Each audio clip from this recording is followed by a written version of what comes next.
નમસ્કાર ખેડૂત મિત્રો, આજે આપણે મોટા ગુંદા ગામે એગ્રી બિઝનેસ સેન્ટર ભાણવડ થી અંકિતભાઈ દેલવાડિયાની વાડીએ એરીનો ગોલ્ડનો પ્લોટ જો આવ્યા છે, તો આપણે અંકિતભાઈને કહી કે વેરાયટીની થોડીક માહિતી આપે અને વધુ માહિતી પછી રાબડિયા સાહેબ આપશે. તો અંકિતભાઈ તમે બોલો, ઘઉં તમને કેવા લાગ્યા? મારું નામ દેલવાડિયા અંકિત છે. મારું ગામ મોટા ગુંદા છે, તાલુકો ભાણવડ, જિલ્લો દેવભૂમિ દ્વારકા. મારા મોબાઈલ નંબર છે 7669010231.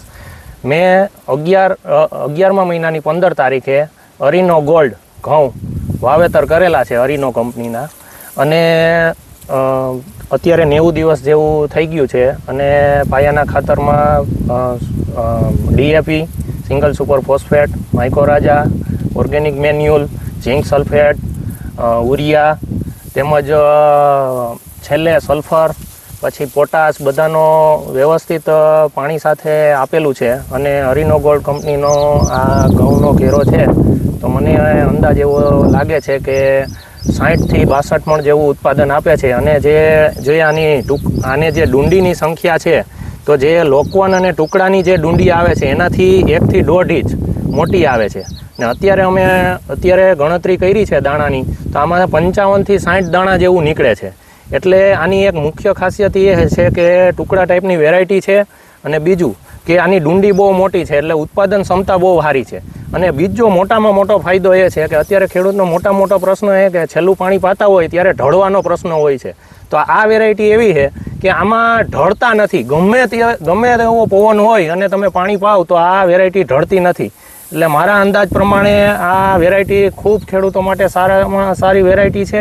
અને આપણી સાથે સાહેબ પણ આવ્યા છે, તો એ આપણને થોડુંક આ પ્રોડક્ટ વિશે અને કંપની વિશે થોડીક માહિતી આપશે. મિત્રો, આપણા મિત્રે ખૂબ જ સારી માહિતી આપી, ઘણી બધી વસ્તુ એને કહી દીધી કે આ ઘઉંની વિશેષતા અરીનો ગોલ્ડ ઘઉં છે. આ ઘઉં આપણે ઉના તાલુકાની અંદર, ભાવનગર જિલ્લાની અંદર, જામનગર કાલાવડની અંદર, એવા કેટલી જગ્યાએ આપણે ઘેરા જોઈએ. બધી જગ્યાએથી હું મિત્રોને કહું છું કે આ ઘઉં અત્યારની છેલ્લામાં છેલ્લી ટુકડાની અંદર છેલ્લામાં છેલ્લી આધુનિક વેરાયટી છે. એટલા માટે આધુનિક છે કે ખાવામાં 496 કરતાં મીઠા છે. જેમ કીધું એમ એક ડુંડી મોટી છે, અને એક થૂમડામાં 25 ફૂટ આવે છે. તમે જો આ એક જ બી છે, એમાં 25 ફૂટ આવી છે. એવી તો દરેક જગ્યાએ હું કહું છું કે આ ઘઉં ઢળતાય નથી. આની ઉત્પાદન કેપેસિટી 496 કરતાં ઓછામાં ઓછી 20 થી 30% વધારે છે. આ ઘેરો આજે મેં જેટલા ઘેરા જોયા બધા 60 મણની આસપાસના છે.